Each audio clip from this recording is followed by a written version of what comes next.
I'll be talking you through things as we head around town. So, have any of you lot been on a duck tour before? Yeah, some of you know what to expect. Well, for the rest of you, we have got a few rules, so we'll go through those first. First of all, please do stay in your seats, okay? No standing up or wandering about. Just stay nice and comfy where you are. If anyone's waving at people or taking photos, that's fine. Just be careful you don't put your arm out the window. London's full of street signs and lampposts and things that'll come along and bash into your arm. Also, please be aware, for the comfort of other passengers, there's no food or drink allowed on board. Obviously, I'm not going to stop you having a little drink of water, but don't crack out a spaghetti carbonara and start eating away or anything like that. Also, we've got a bit of a tradition. Here at the duck tours, if we see another one of these ducks anywhere in London, you have to quack at them. Okay, so when I say duck duck, you guys go crazy. Get your arms flapping, have a real good whack, whack, whack, whack, whack, whack, whack. You've got to do the arms or it's cheating, alright? So, some of you look a bit apprehensive about this. Let's give ourselves a little warm-up, shall we? Get ourselves going. So I'll say duck duck, you guys go for it. Ready? 3, 2, 1, duck duck!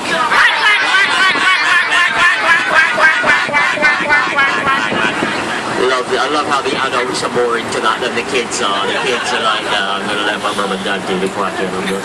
Lovely stuff. So it'll be more real when we see one, for real. And I'm facing the wrong way for most of the tour, so if you see any ducks, then do let me know, as I might miss them. And most of the time, I get the left and right wrong.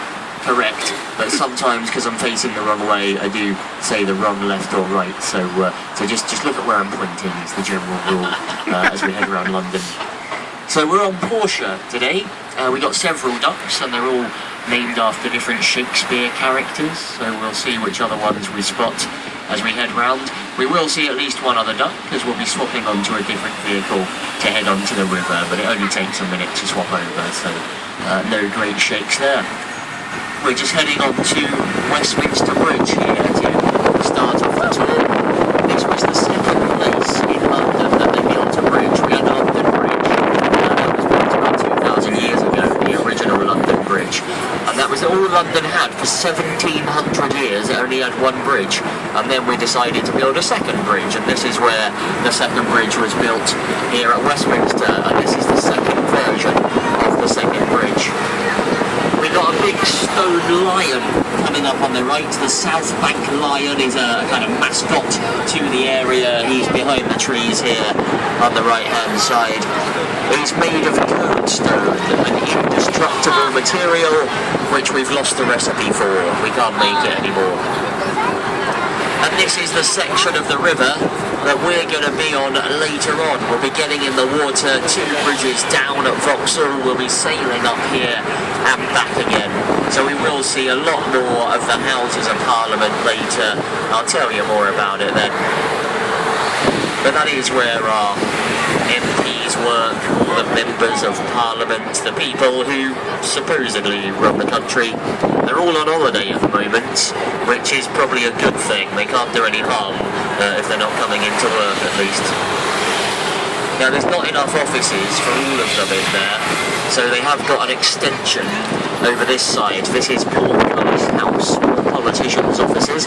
They tried to make that the most indestructible building in London. They spent billions on it. It's bulletproof, it's bomb-proof, it's fireproof, and then 4 months after it opened, it flooded. So typical, really. You can't have it all, can you? Also got Churchill's favourite pub, St Stephen's Tavern. That's where Winston Churchill used to like a little tipple after work. So there's Churchill in front of us. Give him a wave as we pass. Hello, Mr. Churchill. I'll be telling you a bit more about him later. He's one of our favourite historical figures here in London. And just in front of us, a massive church. This is Westminster Abbey. There's a smaller church in front of it, St Margaret's. The Abbey's the really big one there. And this is where William and Kate were married over 3 years ago now. Time has absolutely flown since the royal wedding. But there it is, Westminster Abbey. This is the visitors' entrance, this big wooden door here. If you do want to go check it out, it's open to tourists Monday to Saturday till about 3 p.m. Closed on a Sunday for obvious churchy business. So we'll see the Abbey again later, and I'll tell you more about the history and stuff when we do. You've also got lots of statues around here. Nelson Mandela on the right, that statue's been there for 7 years. And under the tree on the left here, this is Abraham Lincoln. That was a gift from America. Have we got any Americans on board? Yeah, so thank you for that. That's our gift from the USA. Now, it did nearly cause a big argument with us in America. They gave us the statue and we said, how kind, that's great. And then the Americans said, we've just remembered that we've got some bikers over here to the right. It's like Sam Crow having a little drive through London. Loads of them. Today you don't see that very often. Having a little peep and a toot there. There we are, give them a wave. So the statue of Lincoln, they gave that to us, and then they said, we've just remembered that Lincoln only wanted his statues on American soil, and they demanded the bit of land where the statue is as American soil. We compromised, and we let them bring some actual American earth over and lay it under the statue, so he's literally stood on American soil. We wouldn't give away any land. So this is Whitehall. This is where all our government ministries and things are. That's why Whitehall is a term for government here in the UK. And there's our National War Memorial coming up in the middle of the road here. This is called the Cenotaph. And that's where the Queen lays a wreath on Remembrance Day, just here.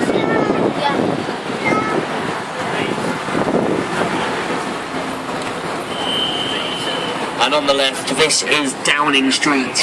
This is where David Cameron lives, right down the end at number 10. Give the policeman at Downing Street a wave. There's a bit of a protest on the other side of the road there, where it's like it's in support of Gaza and Palestine and everything that's going on over there. All quite peaceful though. David Cameron won't be able to see it because he's in Cornwall on holiday.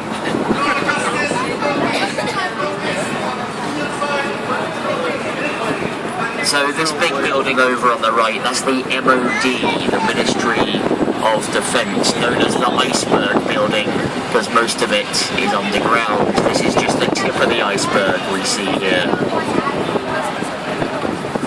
Now there's an old-fashioned gatehouse here on the left. This used to be the entranceway for Buckingham Palace, and we still keep horses and soldiers on duty, even though it's a bit more removed from the palace these days. The red uniforms here are the lifeguard, and they switch places each morning with the Blues and Royals. There are little parades here every day at 11 a.m. and 4 p.m. but the main changing of the guard takes place at the palace itself.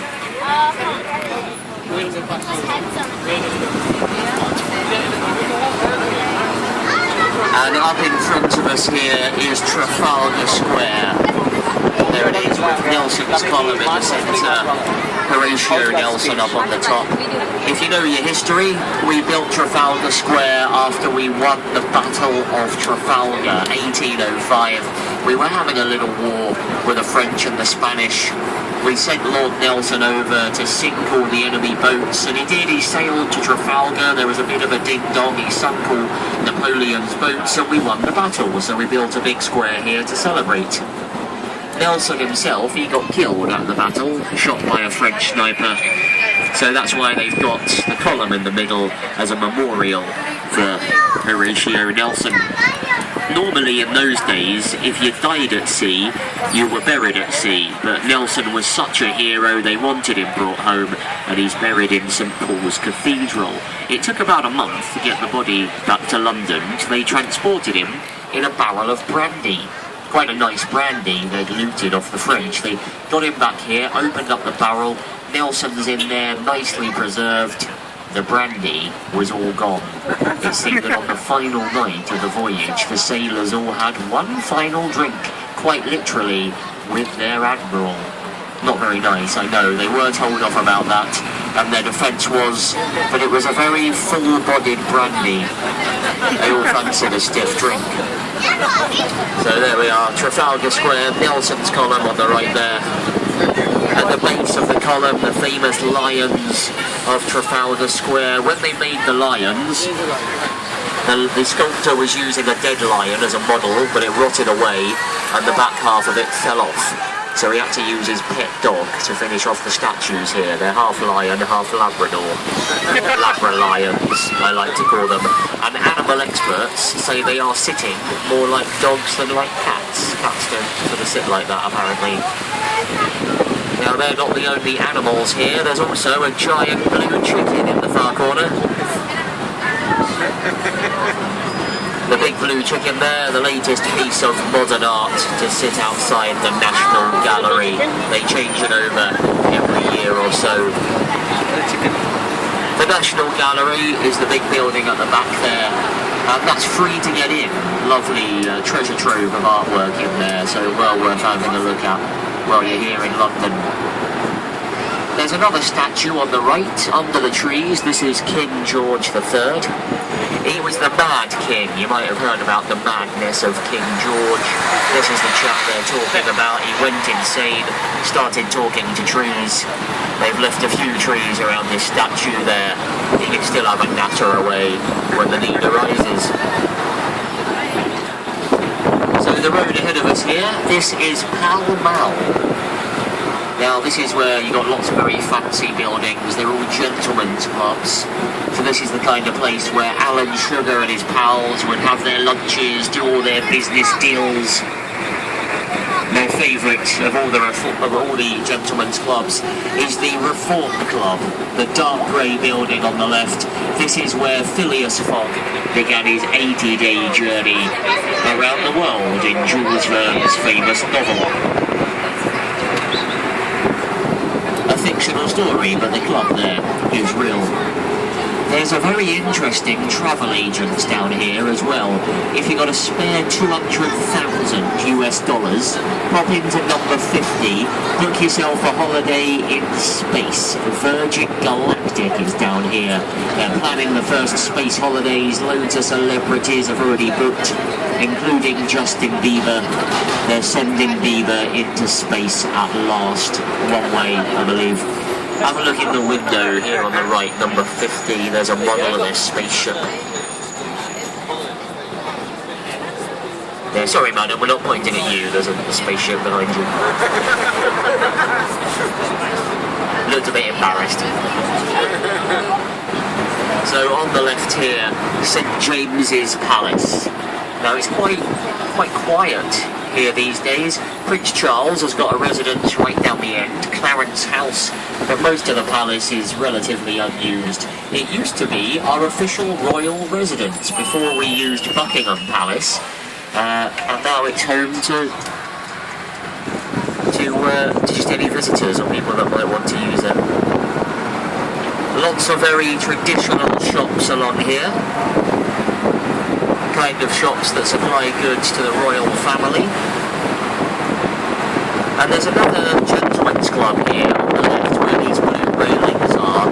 This belongs to the Conservative Party, and they had a bit of a dilemma when Margaret Thatcher became Prime Minister, because she was their leader, she was a lady, she was in charge of the country, but she wasn't allowed into the club because she wasn't a gentleman.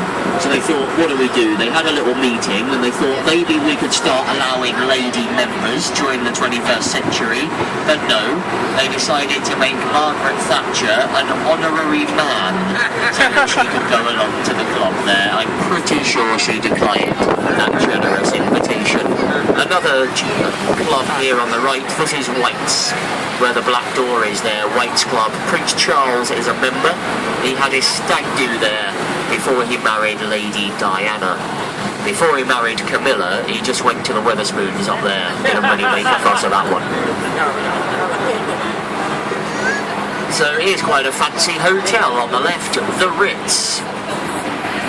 Very popular for afternoon tea, the Ritz Hotel. Charlie Chaplin used to work here. He was a bellboy at the Ritz as a young lad. And he told everyone that he got fired for sliding down the banisters. We don't know if that's true or not, but what we do know is that Charlie Chaplin came back to stay here at the height of his fame. They apologised for sacking him. They gave him the best room in the hotel.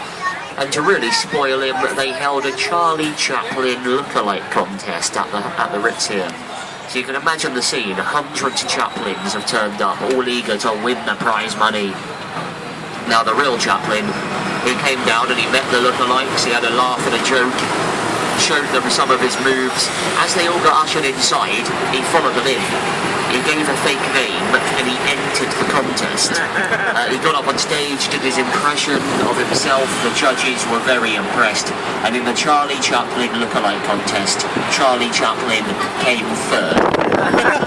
Makes you wonder who the other two were, but there we go.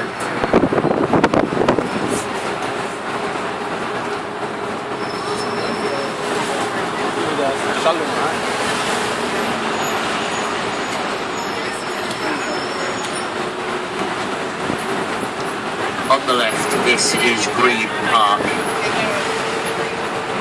Now, Green Park is the only royal park that has no flower beds. All the flower beds here were grassed over in 1861, a mark of respect when Prince Albert died. He was Queen Victoria's husband. And there's been no flowers here ever since. Plenty of grass, trees and bushes, hence the name Green Park.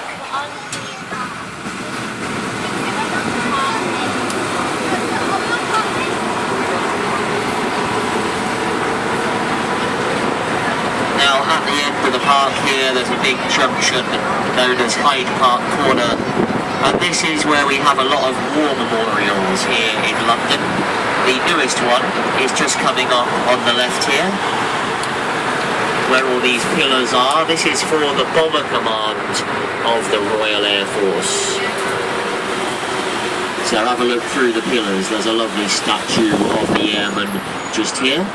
This was opened 2 years ago by the Queen. Still a very popular site, as you see. When they were building that, they found an old Halifax bomber in Austria. They had the plane melted down and the metal from the plane used to make the roof of that structure there. And on the roundabout here, there's a whole collection of different memorials. We got tributes for the machine gun regiment, the artillery, tributes for our comrades in Australia and New Zealand. But the biggest one is just for one man. This archway is the Wellington Arch for Arthur's Legion of Wellington. He also led us fighting against Napoleon. The archway used to be our smallest police station. Now it's a gift shop. Still got a few jail cells in there. They lock you up if you ask too many questions. So on the left, this is the Queen's back garden. The grounds of Buckingham Palace right here. There are loads of signs on the wall reminding us that it's illegal to break into Buckingham Palace. That hasn't stopped people in the past. In 1982, a chap called Michael Fagan broke in here twice. The first time he got in was a hot sunny day, the windows were open. He jumped through the window, the alarms went off. It was a brand new state-of-the-art alarm system. No one knew how it worked. They saw the lights flashing, they thought the new alarm system was broken and turned it off. So Michael Fagan went wandering around, he had a bottle of wine, sat on the throne for a bit, went home again. No one bothered him.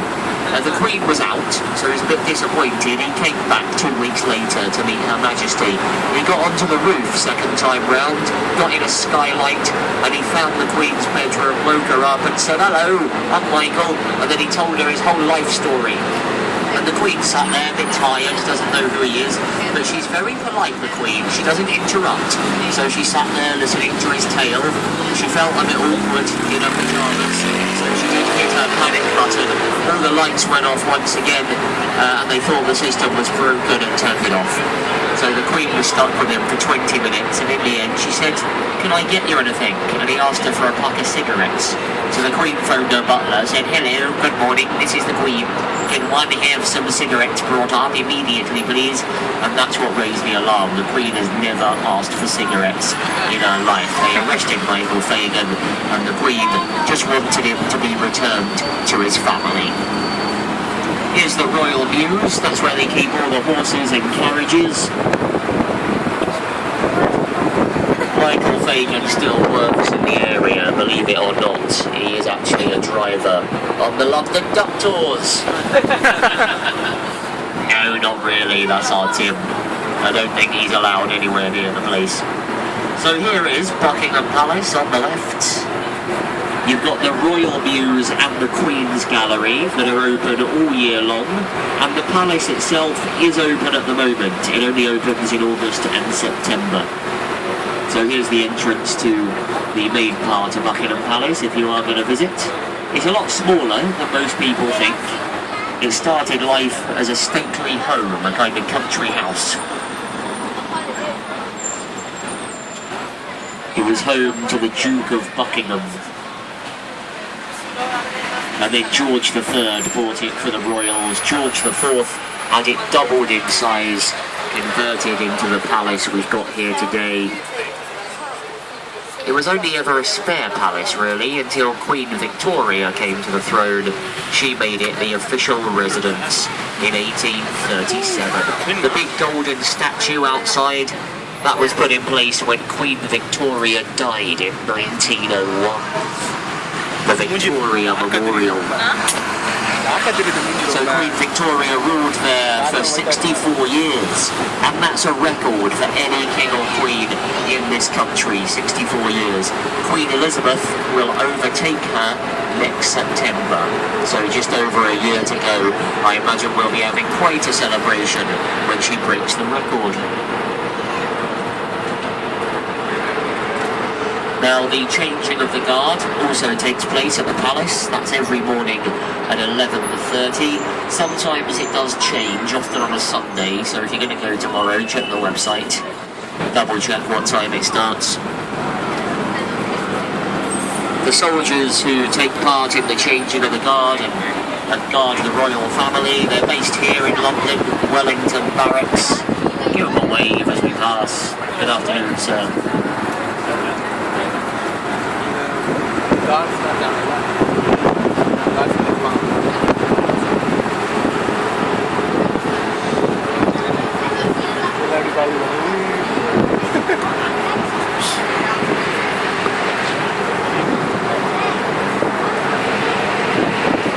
Now, I'm sure most of you have used the tube while you're here in London. We've got the oldest tube network in the world, running for 151 years.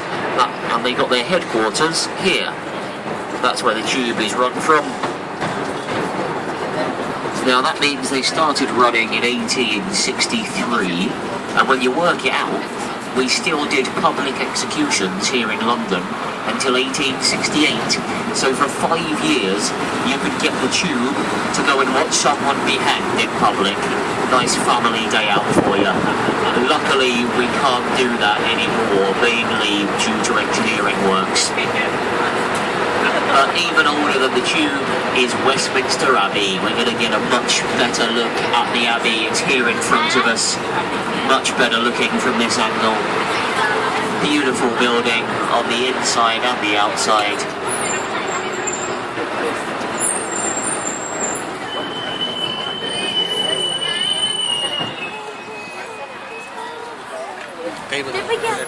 So 1,000 years ago, our king was Edward the Confessor.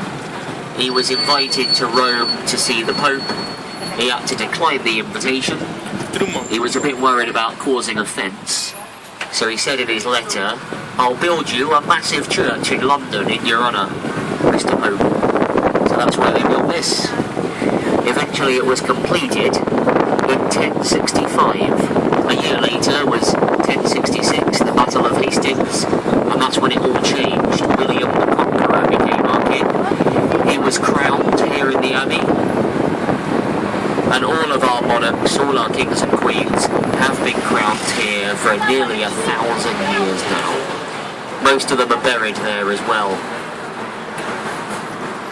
As well as the royals, you got famous scientists, writers, poets, all sorts buried there. Isaac Newton, Elizabeth I, Charles I, Charles II, Charles Darwin, Charles Dickens. It's a good place to be buried if your name's Charles. Any Charlies on board? Probably quite full there. Over 3,000 people laid to rest in its lifetime. So back to Parliament Square. Most of the statues here are former British Prime Ministers. The exceptions have been gifts from other countries. You got a friend of Churchill's here, Ian Christian Smuts. He was a South African leader. David Lloyd George doing his Batman impression. He was one of our Prime Ministers. And Churchill's on the corner. Now Churchill didn't want a statue. When he was alive, he adamantly told everyone, "I don't want a statue when I die. I don't want to spend eternity covered in bird's muck." They built him a statue anyway. Here he is on the right. Now legend has it, they put an electric generator inside Mr. Churchill to keep the birds away.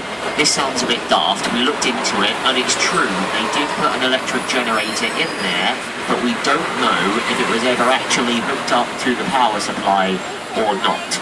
So if you're ever strolling through here, grab a hold of Churchill's ankle. See if you feel the buzz.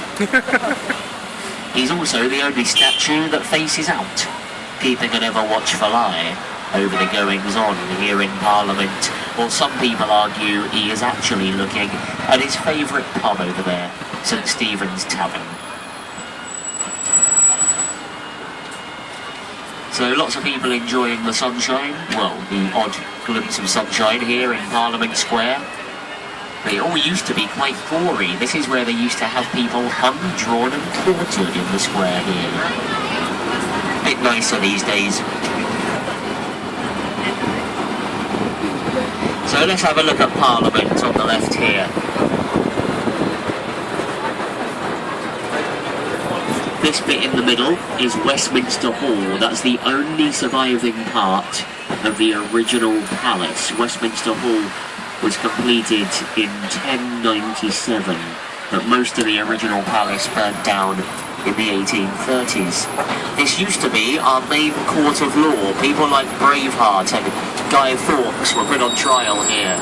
All of our monarchs have laid in state in here, so did Winston Churchill and Princess Diana. Nearly 1,000 years of British history.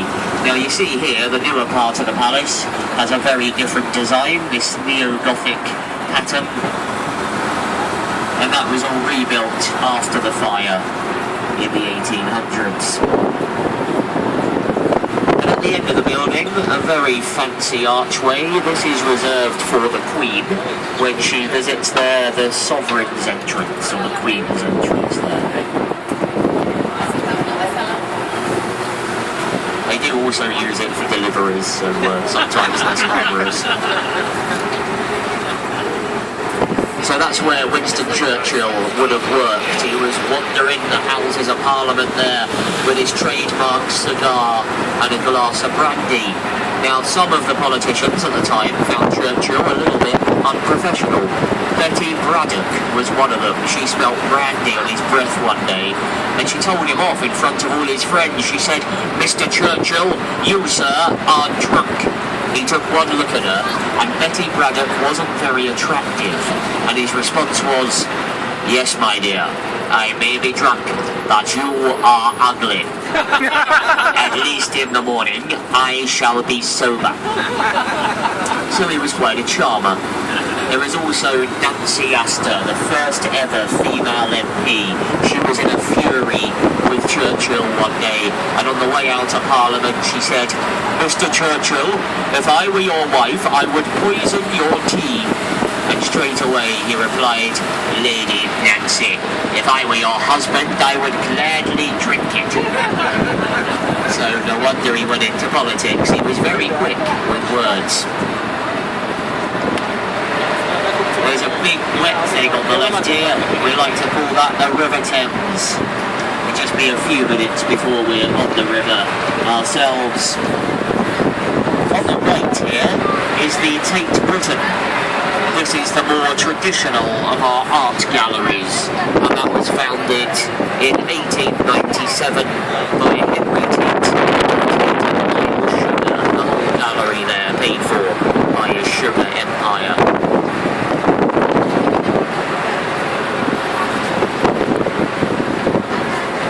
And on the other side of the river, MI6.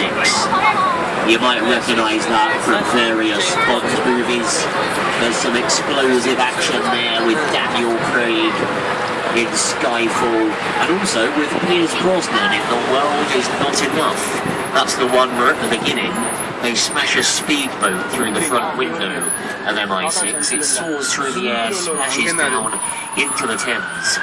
Well, ladies and gents, in a few minutes, we're going to be reenacting that very scene on one of our other vehicles. It's nearly time for the splashdown. So we'll see MI5 a bit later as well. MI5 is the smaller agency, looks after things within the UK. MI6 is the bigger one, keeps an eye on the rest of the world, so Bond would be more of an MI6 agent. So MI6 is on the left as we cross over Vauxhall Bridge here. And if you look over to the right, there's a lot of building work going on, building some fancy new apartments as well as a new American embassy down there. We've got Battersea Power Station on the horizon. They're about to demolish the chimneys to rebuild them. They will put new chimneys back in the end, but they got to knock them down to do the work. I'm hoping when they rebuild them, they'll turn them into giant helter-skelters and things. That'll be fun.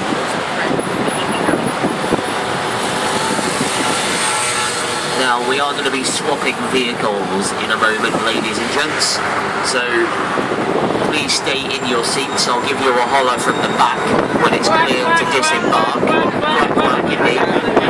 On the way down the steps, please take your time, hold on tight, there's no rush, they are quite steep.